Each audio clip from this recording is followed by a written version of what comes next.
शाखा सचिव, तमाम शाखा पदाधिकारीगण, महिला नेत्रीगण, हमारे रेल कर्मचारी भाई, साथियों आज स्थिति ऐसी हो गई है कि अगर हम आप लोगों को ये अवगत नहीं कराए कि आज वर्कशॉप की स्थिति इतनी दयनीय हो गई है। आज ईस्टर्न रेलवे में तीनों वर्कशॉप की स्थिति ऐसी दयनीय हो गई है कि हम लोग अगर एकत्रित ना हुए, अगर हम लोग एक साथ ना लड़े तो आने वाले दिन में ये जो वर्कशॉप रह ही नहीं बच सकता है। ये जिस तरह से आज कैरेज वैगन है, डीजल सेट है, उसमें परिवर्तन हो जाएगा। साथियों आज स्थिति ऐसी हो गई कि हमारे यहाँ असिस्टेंट वर्कशॉप की दलाली छोड़िए, मतलब हम लोग को दिया नहीं जा रहा है डिमांड करने के बावजूद भी। ये कितनी दयनीय स्थिति है। अगर हमको वर्कशॉप असिस्टेंट नहीं दिया गया तो इतनी विषम परिस्थितियां पैदा हो जाएगी कि हमारी जो ऊपर की सीट है वो सीमित हो जाएगी और जो नीचे की है तो ऑलरेडी ब्लॉक करना ही चाह रहे।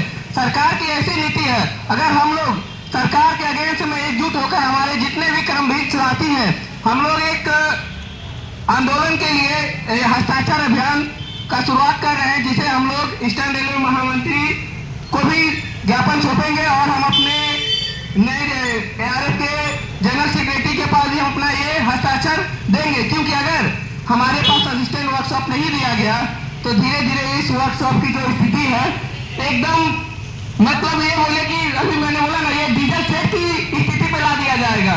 साथ ही आज भी देखिए हमारे पास ऐसी स्थिति है, आज BST से शॉप ट्रांसफर किया जा रहा है दूसरे शॉप में काम करने के लिए, BLC से कर्मचारी को बैगन ग्रुप में दिया जा रहा है काम करने के लिए, जबकि हमारे पास बैगन का वो हमारे कर्मचारी बैगन के काम को बेहतर तरीके से करते हैं।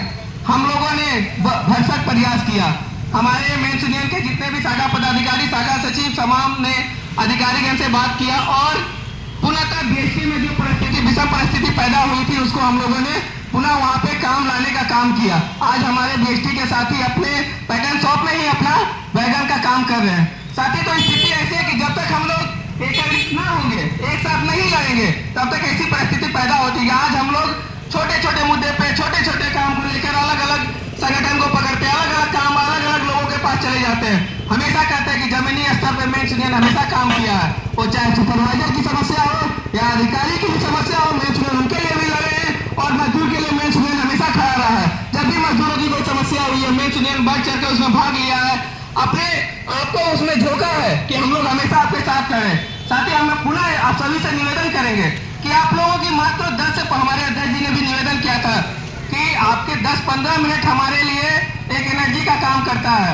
अगर आप लोग उतना हमें समय नहीं दीजिएगा तो हम लोग कुछ नहीं कर पाएंगे और आपकी यूनिटी हमारे संगठन को मजबूत बनाती है। तो हम आपसे निवेदन करते हैं कि आप लोग जितने भी हमारे पूर्व, इसके बाद भी बहुत सारे वक्ता हैं जो आपको बहुत विस्तृत रूप से आपको उसके बारे में समझाएंगे, किंतु हम सभी साथी से भी निवेदन करेंगे जो हस्ताक्षर अभियान है उसमें आप सभी साथी बढ़ चढ़कर हिस्सा लें और सभी साथी हस्ताक्षर को पुनः अपने सभी साथी के पास ले जाए और उसे बढ़िया तरीके से मैक्सिमम अधिक से अधिक संख्या में कराकर मेंस यूनियन को देने का काम करें। हमारे शाखा पदाधिकारी आप लोगों के बीच में जाएंगे भी हस्ताक्षर अभियान को लेकर। हम लोग हाल फिलहाल में आप लोगों ने देखा विभिन्न शॉपों में नुक्कड़ सभा किया, हम लोगों ने लोगों को जागरूक करने की चेष्टा की और मैक्सिमम हमारे को भरोसा है कि आने वाले दिन में जिस तरह से आप लोगों ने साथ दिया आगे भी देंगे।